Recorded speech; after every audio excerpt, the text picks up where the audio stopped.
Welcome to the Back to Me podcast, where we help multicultural incoming freshman women and men manage their entire college experience throughout post-graduation to successfully transition into entrepreneurship and corporate workspaces as new hires. Back to me. Oh, I turned it around. I'm back to me. I finally figured it out. I'm back to me. So when you think you have nothing, back to me. I go back to me. Yeah, I'm back to me. Hello, everyone. It's your host, Yoli Tamu. It's time to get financially fit for Financial Literacy Month. Obtaining, managing, and investing money in college causes stress for both students and parents. In today's episode, Christy McNorton, the Assistant Manager of Financial Services at California State University, Dominguez Hills, offers ways to explore opportunities available to you to successfully finance your education. Find out why it's important to seek out scholarships, complete the free application for federal student aid, known as the FAFSA form, and visit student financial offices during your initial tours of college campuses. Enjoy. How you doing, Ms. McNorton? How's it going? I'm doing well. Thank you for having me. Absolutely. Thank you. I actually called you to get some support for some financial aid assistance, and just speaking to you, I said, hey, you got a lot of information. Let's talk to you. So I'm so glad you're with us. Thank you for being with us. Glad to be here. All right. So as I said, it's Financial Literacy Month, and we really want to focus on, students and money, because that can be a number one stressor for not only adults, but definitely for students. And we talked about different things that'll be available that we'll talk about in this interview. But before we get into it, I wanted to get an idea of what you do as an assistant manager of student financial services at Cal State. I recently got this title. I was up until March 2nd of this year, I was the assistant manager of cashiering services. So cashiering falls under student financial services. So in my new role, I'm responsible for cashiering as well as the student financial services office. So the cashiering piece of it, our office is the central cash collection point for the campus, and I manage the operations of that office and the staff. And the main function is to accept payments from students in the campus community and to ensure that those payments are accurately posted to the students' accounts. We're also responsible for the distribution of student and staff parking permits, loading their tap cards, which is the bus passes that the students and some staff use to get to and from the campus. And then we distribute all of the paychecks for the student, staff, and faculty of the campus. And then the student financial services piece of my role is our office assists students when they have questions and concerns about their student account. So we explain to them their tuition, their fees and charges, and try to assist them with understanding their student account and how to pay their bills in a timely manner. Mm-hmm. Okay. And in your role, I'm sure you've seen a whole lot of financial mistakes, or at least concerns that students have had regarding their finances. When you and I spoke before, we talked about you having a background in banking and credit unions. So I know you could probably speak to this. What common financial mistakes do you see the students are making, or questions that they have for you as they enter college? I think the primary mistake that students make is not asking enough questions. In large numbers, they don't seem to be very inquisitive.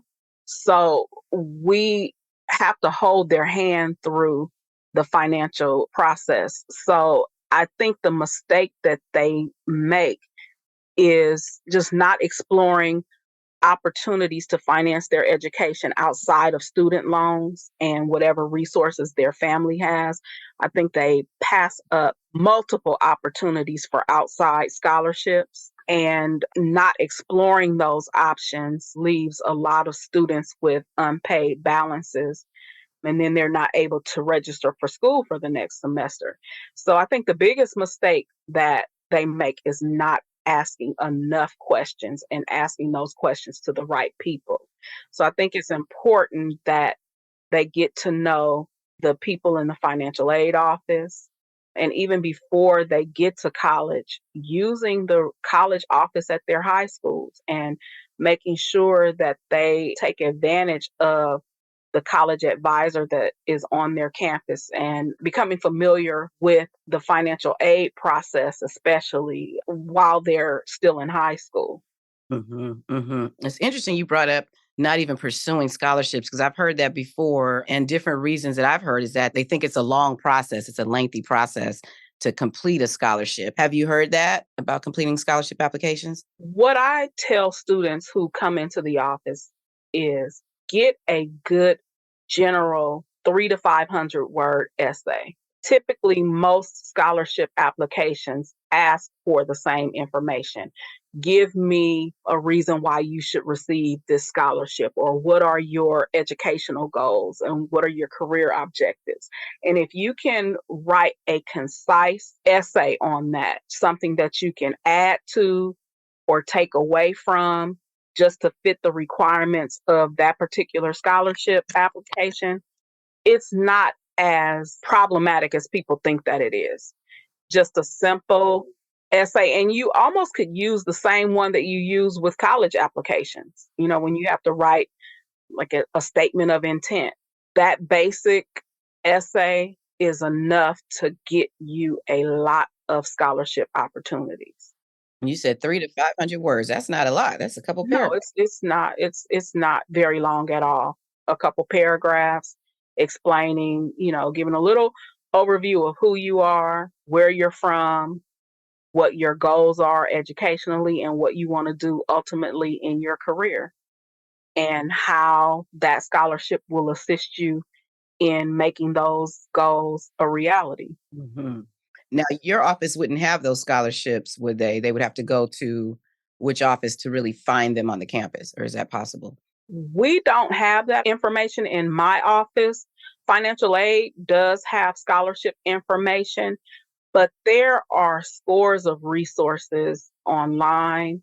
There are several Facebook groups out there that post scholarships, and usually when I see them, I share them to my page for friends and family members to see and share with other people. Most of the Black Greek organizations in your local communities have scholarships. So if you Google the names of the Divine Nine organizations, they all offer scholarships annually. And then there are, a lot of banks, financial institutions that offer scholarships. If you just Google the word scholarship, there are scores of them that come up, but students just have to do the research and you have to put the time in. And in those financial aid offices, they're pretty helpful. Yeah, they can walk them through a process on the computer. They can walk them through a process. I think at Dominguez, mainly the scholarships that they have available are campus scholarships, but there used to be 100 years ago when I was applying to school, a book at the library called the Grants Register. Mm. And you can check with the local librarian to ask them, what the name of that book may be now.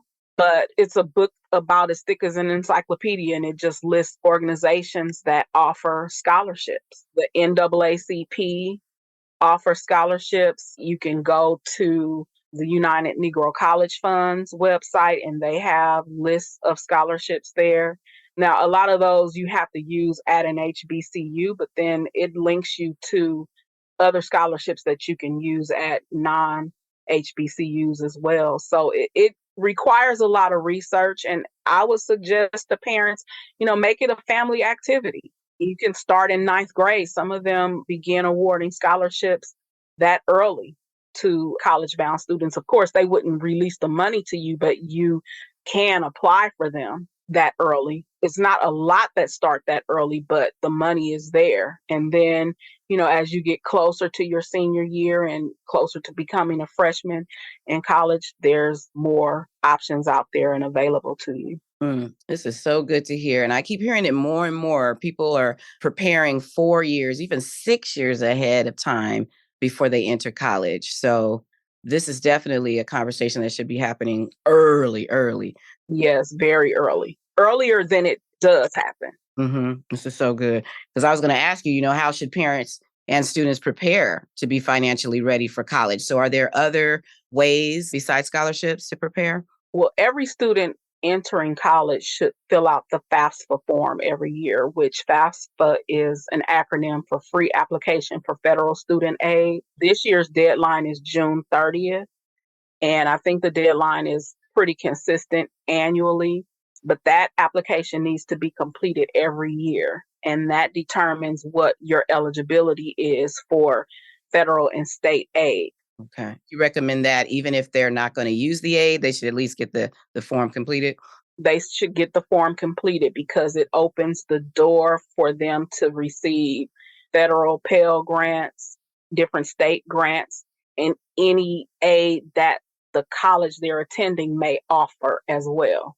Mm-hmm. For instance, at Dominguez, we have something called a middle class scholarship, and they're aware of whether or not you qualify based on the information that's contained in the FAFSA. So it's a free application that gives you access to free money that's there.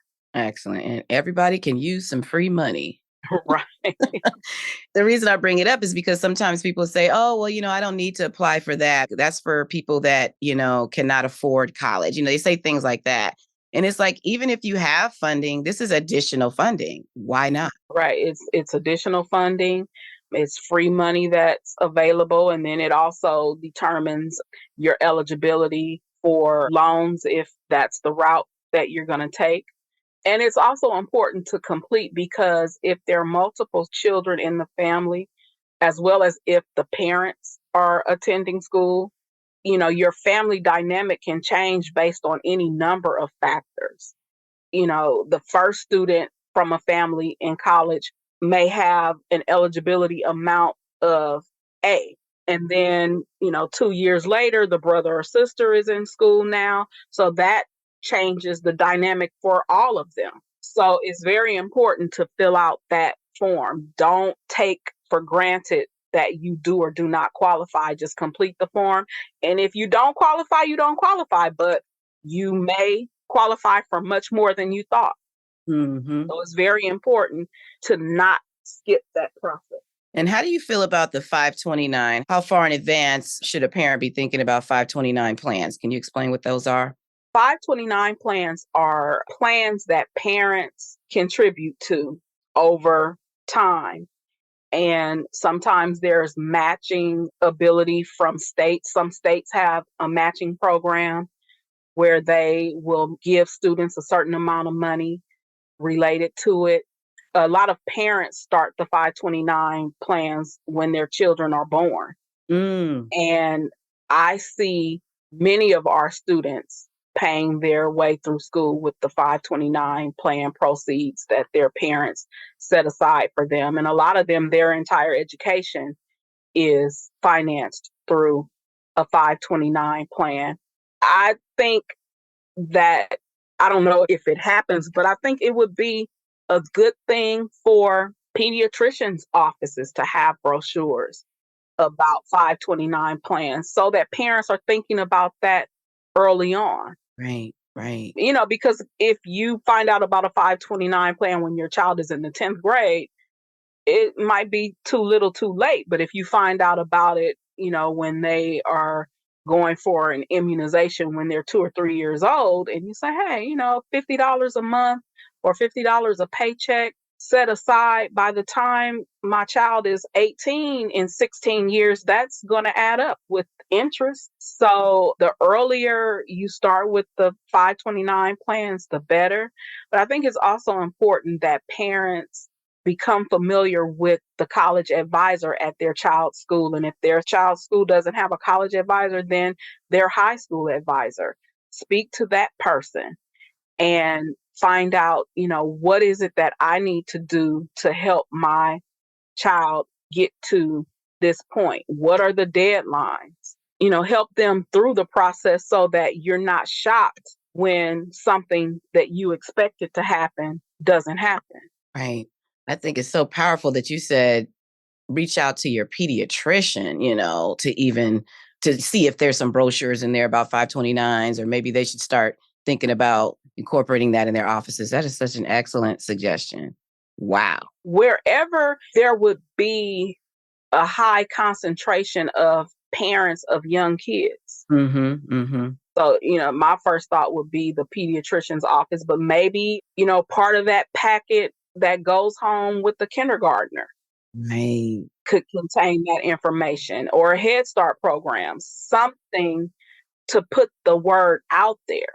I know that, years ago, General Mills, I think it was, the cereal company, had box tops for education where you took the tops off of certain products like cereal boxes and crackers and different things, and it raised money for schools. There was something related to a 529 plan that was along those lines around the early 90s, because I started one for my cousin's daughter, and I became aware of it from a commercial. So, I think there just needs to be some strategic plan on the part of our community, local, state government, federal government, somewhere to get this information out to parents early enough so that they can begin to save for their children's education. Because often, I think when people are engaged in working and taking care of their families, and they think college is much farther away than it is. And, they look up in the kids in high school and they always intended to save, but they didn't have a vehicle to do so. Right. And it could be a small number, right? We're not talking about a lot of money to save. No, it's not a lot. I think it's set at whatever you set it up to be. And I think every state has a 529 program, because I know for sure Florida, Texas, and Washington, we get checks from those three states, 529 plan administrator for tuition for students. Wow. Oh, this is so powerful. That is something I'm going to remember. You're going to have me calling pediatricians. Yeah, I mean, I think that there has to be some place where we can get this information to parents early enough so that it makes a difference. Hmm. Very good. Very good. Thank you so much. Wow. I always wrap up with final words of encouragement for young people and our listeners. As I've told you, our incoming freshmen dealing with anxiety, just being in a new environment. And then, they're heading out into the workforce as well, and they're dealing with those experiences. So just looking for words of encouragement for a young person seeking to just relieve any stress that they may have around finances and financing their education. I would suggest that they use the resources of their high school advisement offices. Once you're at the college, even if you're going to school locally, visit the campus. Go to the financial aid office, go to the outreach office and the student services offices and introduce yourself. Ask questions. That's the most important thing, is to ask questions. I don't think young people ask enough questions. Mm-hmm. Take notes, get names of people, and make yourself known to the people in those offices so that you are on their radar. And when things come up, sometimes money may become available. And if they know that Jessica Jones needs some money, I remember Jessica, she introduced herself to me. She wants to be here. I know that she needs resources. Let me see if she's interested in this scholarship or if she's interested in this program. It never hurts to make yourself known to people. So I think that that's one thing that I don't see a lot of, and that is students asking questions. I mean, you and I shared that we discovered that we were both Howardites. And I remember my freshman year, there was a girl that lived in my dorm named Lisa Green. And Lisa came back to the dorm one day and she said, I went over to the A building and I introduced myself to the people in the bursar's office, the financial aid office, student accounts. They know me. And she always got whatever services she needed. That's great. You have to do that. Mm-hmm. Mm-hmm. There's an old saying, the squeaky wheel gets the grease. Well, you have to make noise, make yourself known. I mean, we are there in these positions to help students. So you're not bothering me by asking questions. It's more bothersome to me when you come and you don't ask questions and you don't seem concerned about things and you give up really quickly. Mm-hmm. Asking questions gives you information, and information and knowledge is power. Period. And so I think that's the best thing that people can do for themselves. Young people, ask the questions, do the research, find out what the actual cost of going to school is, know that information, and be prepared when you go on to these campuses so that you're fully aware of what you're walking into and you don't have to leave because you ran out of money or you didn't know that you were going to incur this particular cost or fee. Mm-hmm. So, I see students quite often, they'll leave school with an unpaid balance, and then that unpaid balance is ultimately reported to collection agencies. And then you start a whole trickle down effect of affecting your credit, affecting your ability to come back to school when you're ready. So making sure that you understand the real cost of education is very, very important. Absolutely. And the fact that you said ask the right questions, sometimes they don't even know what questions to ask, but hopefully from this interview, they're definitely going to know to walk in there and question about scholarships for sure. And if nothing else, just go in there and say, I'm an incoming student or I'm a freshman student or whatever your classification is, and I need some help. I want to stay in school, but I don't have the resources to stay. Can you point me in the direction of what I need to do? And people are more than willing to help you, but you have to ask. I can't look at you and know what you need. That's right. You have to express that to me so that I can lead you to the right people. This is great. This is But so just good. ask. Mm-hmm. And I love how you said when they go on those tours, I mean, one of the first places you should tour is the bursar's office or okay. Exactly. Financial office. Exactly. So great. Well, I appreciate you being with us, and I'm so glad we met, my fellow Howardite. Yes, I am glad to make the connection as well. It's always great to meet another bison. Yes, we love each other, okay? Yes, we do. Yes, we do. All right, so if they want to learn more about financial aid and maybe scholarship questions that they want to shoot to you, can they email you or reach you online somewhere? Yes, they can email me at Christy, CHRISTY _McNorton, McNorton @yahoo.com. So Christy _McNorton @yahoo.com, and I'll be happy to assist however I can. I appreciate you. And you're on LinkedIn, right? And I'm on LinkedIn as well as Christy McNorton. Love it. Okay. Well, thank you so much for your time. And I look forward to connecting and talking to you more. I'm always willing to help. Looking forward to it as well. All right. You take care of yourself. Thank you. You too. Bye-bye. Bye-bye. Thank you for joining us. Get prepared early and relieve your college financial stress. For more information about other episodes, remember to subscribe to the Back to Me podcast, College and Beyond. I'm your host, Yoli Tamu. Leave a review at the end of this podcast, and if you would like to learn more about other special events, join the Back to Me podcast Facebook group, or simply text Back to Me to 833-206-4565. Until next time, be well.